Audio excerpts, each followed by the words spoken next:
So because people are attached to their offensive attitudes, they're attached to their causeless reluctance to do devotional service, to have a nice relationship with the Guru.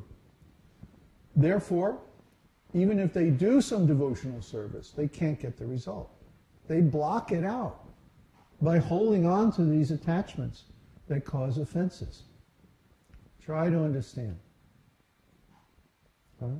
We have to be very careful, very cautious, not to create offenses, especially to the spiritual master, because this will block not only our advancement, but even our getting the result of our previous service activities. So if a family member causes some offense, we have to counsel them. We have to try to correct them, give them the proper understanding what's going on. And if they don't want to understand, then it's better to just leave them alone. No? We can't associate with people who are offensive, or then we also have to bear some of the reaction to their offenses. That's why we don't want to hear when people make offensive statements. If necessary, if we can't convince them, if we can't defeat them by philosophy, then we have to go away. So even if it's someone in our family and they keep making offensive statements, they keep making offenses to the devotees, to the spiritual master, then we have to give up their company. It's too bad, but that's what we have to do to protect our devotional service. Question from Indira.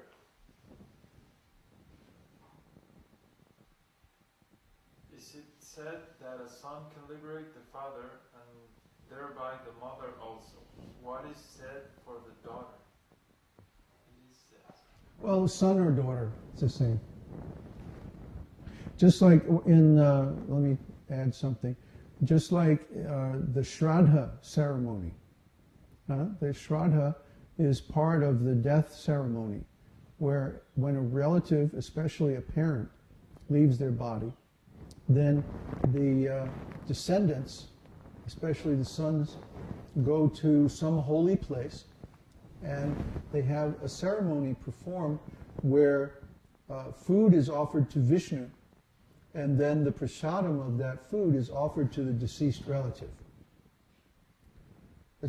There's more to it, but that's the basic essence of Shraddha. So the Shraddha means faith.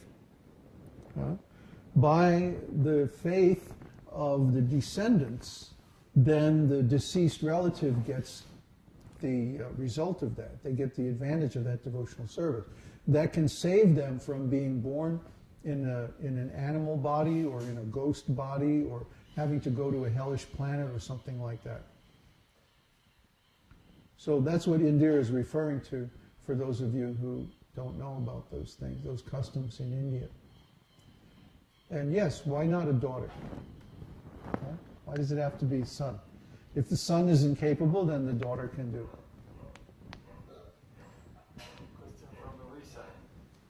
Become a pure devotee even though you're still asking the Lord for material favors?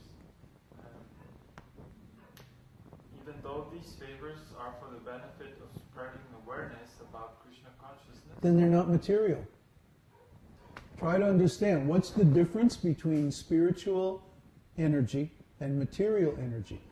Krishna says in the second canto of Śrīmad-Bhāgavatam, he tells Lord Brahma that when you see energy that is apparently without any connection to me, that's illusion. That's Maya. So the illusory energy of the Lord is that which appears to have no relation with him. For example, this glass looks like a separate object.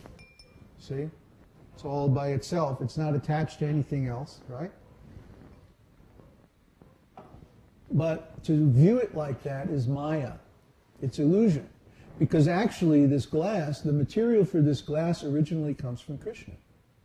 Then it has to go through all these different transformations by different processes of cause and effect before it finally assumes its present form. And in the future also, it will go through other transformations. Like somebody will accidentally drop it and it'll break, then the glass pieces are thrown in the trash, and then somehow they go back into the earth, and after thousands of years they get transformed into soil or different other rocks or different stuff. So that energy is always in relation to Krishna because it originally comes from Krishna. And at the end of the material creation, it will go back into Krishna again. So try to understand, actually nothing that exists is separate from Krishna. It always has some relation with Krishna. Even though it may not be directly apparent, when a devotee gets a hold of it, he puts it back into the correct relationship with Krishna simply by seeing it that way.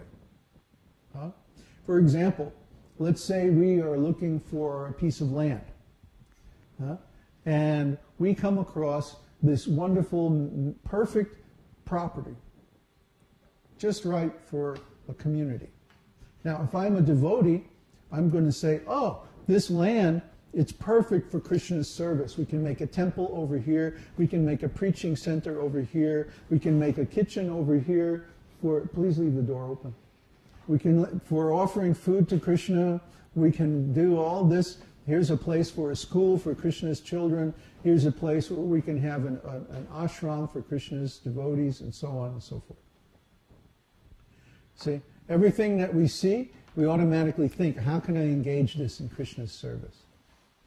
That's a devotee. A non-devotee would look at the same thing and think, oh, this is my land. I can make this my property. This will be my house. And I'll grow my crops over here. You see? He thinks in terms of his own profit, in terms of his own sense gratification, in terms of false ego. I can make this my property. Whereas a devotee thinks, well, yeah, I have to put my name on the contract or whatever, but that's just a formality. Actually, it belongs to Krishna. I belong to Krishna. So then if I sign the contract, the land also belongs to Krishna. He doesn't think it's for me. He doesn't think it's for my satisfaction. He thinks it's for Krishna. And because of that, then it becomes spiritualized. Just like prasadam. We take ordinary food, we offer it to Krishna, and it becomes prasadam. How? Simply by our vision. Simply by our seeing it as being offered to Krishna or becoming Krishna's energy. That makes it prasadam. So you see, it's a matter of our Krishna consciousness, whether something is material or spiritual. The same thing can be utilized either for material purposes or spiritual purposes. And by utilizing it properly, it becomes spiritualized. That's the secret of devotional service, the secret of karma yoga. More questions? Yeah? Tons. Oh boy, I love it. Job security, huh? More questions? Okay. Some of the Vaikuntha inhabitants also sometimes develop affection for Krishna.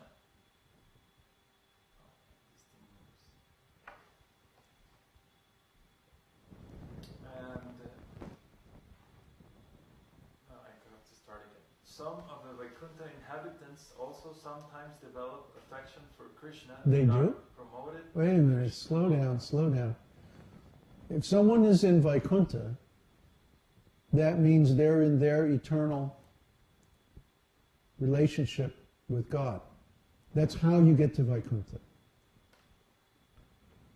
So then why would they want to change their relationship with Narayan or Vishnu and develop love of Krishna? The question is related to that. Oh. So even in the spiritual world... But wait, the assumption of this question is wrong. Then the question after that is... not possible that in the spiritual world we have a constant development in devotional service? No, the development in devotional service is here, in the material world. See, we determine our destination in the spiritual world by the quality of the relationship that we develop with Krishna while we're here. So whether we go to Vaikuntha or to Goloka depends on the quality of our relationship with the Lord. If we're in a relationship of Shanta Rasa that involves awe and reverence, then we go to Vaikuntha. But if we're in a closer, more intimate relationship, then we have to go to a different loka that facilitates those kind of relationships. This is all explained in the scripture Brihad